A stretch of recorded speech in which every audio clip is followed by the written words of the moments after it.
बिल्कुल ठीक, बिल्कुल ठीक। वारिस भाई, इस पे कुछ और जो है वो वाक़यात मैं आपके सामने इंशाल्लाह ताला रखता हूँ। अच्छा, एक तो इससे पहले, वाक़ये से पहले एक बड़ा इम्पोर्टेंट पॉइंट वारिस भाई, के एक हदीस है बड़ी खूबसूरत, जिसमें ना हमें थोड़ा पर्सपेक्टिव भी हमारा चेंज होता है किसी तकलीफ़ के हवाले से, क्योंकि ज़ाहिर है बीमारियाँ आती हैं, लोगों को मुश्किलात आती हैं, कोई आजमाइश आ जाती है और वो बड़ी आजमाइश होती है। बीमारी बर्दाश्त करना आसान नहीं है, स्पेशली अगर वो टर्मिनल इलनेस है, कोई लंबी बीमारी आ गई अल्लाह की तरफ से। तो ये एक हदीस मेरे सामने बड़ी खूबसूरत सही हदीस है। अल्लाह के नबी सल्लल्लाहु अलैहि वसल्लम फरमाते हैं, अगर अल्लाह ने अपने किसी बंदे का बहुत बड़ा स्टेटस लिखा हुआ है और अल्लाह ने मिसाल के तौर पे कि अल्लाह ने उसको जन्नतुल फिरदौस में अंबिया के साथ उनका हमसाया रखना है, और ये अल्लाह ताला ने डिसाइड कर लिया स्टेटस उसका, लेकिन वो अपने अमाल के थ्रू वो स्टेटस नहीं अचीव कर पा रहा, यानी वही आपके लिए बातें चल रहा है, यानी उसे समझ नहीं आ रही, ठीक है, कि अल्लाह ताला उससे काम लेना चाह रहा है, अल्लाह उसका स्टेटस बुलंद करना चाह रहा है, लेकिन उसके अमाल ऐसे नहीं हैं कि वो स्टेटस अचीव नहीं कर पा रहा। ये बिल्कुल इसी तरह है वारिस भाई कि एक टीचर ने एक स्टूडेंट को देख लिया, आपके कई स्टूडेंट्स होते होंगे, आपने कहा यार ये तो बहुत ही प्यारा लगता है मुझे, ठीक है ना, तो इसको तो ज़रूर मैंने जो है ना वो ऊपर लाना है, इससे कोई काम मैंने लेना है, इसको इसमें बड़ी खैर मुझे नज़र आ गई। लेकिन आप देखते हैं यार ये बड़ा लापरवाह है, ये तो सही जो है ना वो पढ़ भी नहीं रहा, या ये जो है ना वो उस डगर पे नहीं चल रहा जो मैंने इसे कई बार समझाया है, फिर तो स्पेशल फेवर मिलना शुरू हो जाता है। कहीं ना कहीं से ना आप उसे या सीधा करने की कोशिश, इसलिए कि वो उस मकसद को अचीव कर ले, और स्पेशल फेवर भी हो सकती है डेफिनेटली। तो अल्लाह ताला, यही हदीस में आता है कि अल्लाह ताला फिर उसको कोई आजमाइश भेजता है,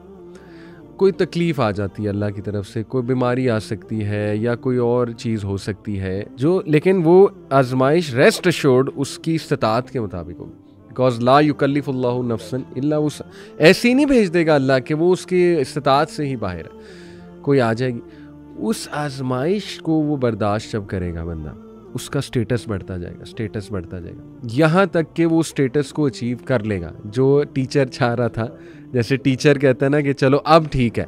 अब ये आ गया उस लेवल पे, तो अब चलो मैंने जो इसके बारे में सोचा हुआ था वो इसको देना भी चाहिए।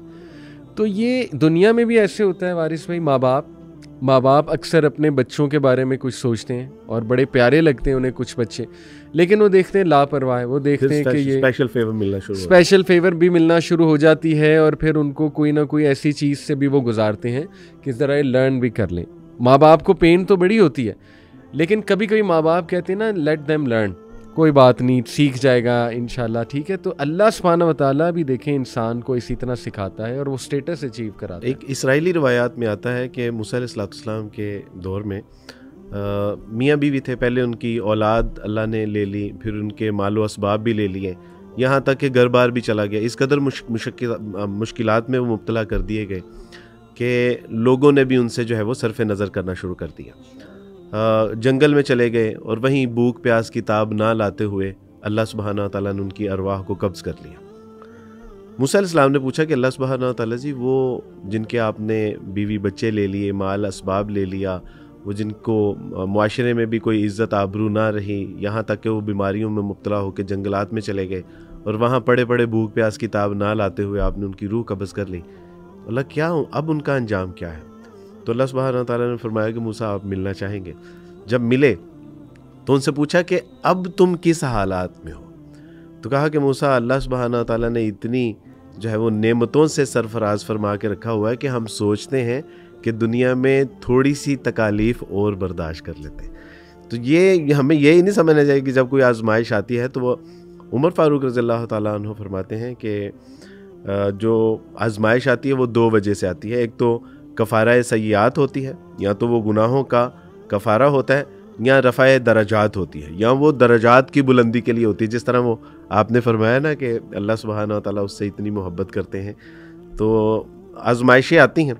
लेकिन वो आजमाइशों में हमें छोड़ता नहीं है। एक सहाबी जब आए ना, तो उस सहाबी के कपड़े में कुछ परिंदे थे, तो अल्लाह के रसूल सल्लल्लाहु अलैहि वसल्लम के यहाँ आके कहा कि अल्लाह सुब्हानहू व तआला, ये परिंदे मैंने झाड़ियों में से लिए हैं, लेकिन इनकी माँ मेरे सर पे मंडलाना शुरू हो गई, और जैसे ही मैंने पर्दा खोला तो मेरे हाथों पे झपट पड़ी। तो पूछा कि अल्लाह के रसूल ये इतनी अपनी जो है वो बच्चों से मोहब्बत, तो रसूलुल्लाह सल्लल्लाहु अलैहि हदीस का मफ़हूम है, रसूलुल्लाह सल्लल्लाहु अलैहि वसल्लम फरमाया कि जितनी ये अपने बच्चों से मोहब्बत करती ना, इससे कई गुना ज़्यादा अल्लाह सुब्हानहू व तआला अपने बंदों से मोहब्बत करते हैं।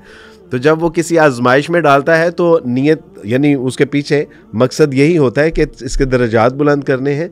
और इसके गुनाहों से इसको जो है वो पाक करना है। तो हमें इतनी जल्दी जो है ना वो यानी हथियार नहीं डाल देने चाहिए, या मायूस या होपलेस या डिसअपॉइंटमेंट का शिकार नहीं हो जाना चाहिए। हमें समझना चाहिए कि हमारा रब जो है वो बड़ा गफूर रहीम है और मुझसे मोहब्बत कर रहा है, इसमें कोई ना कोई हिकमत होगी।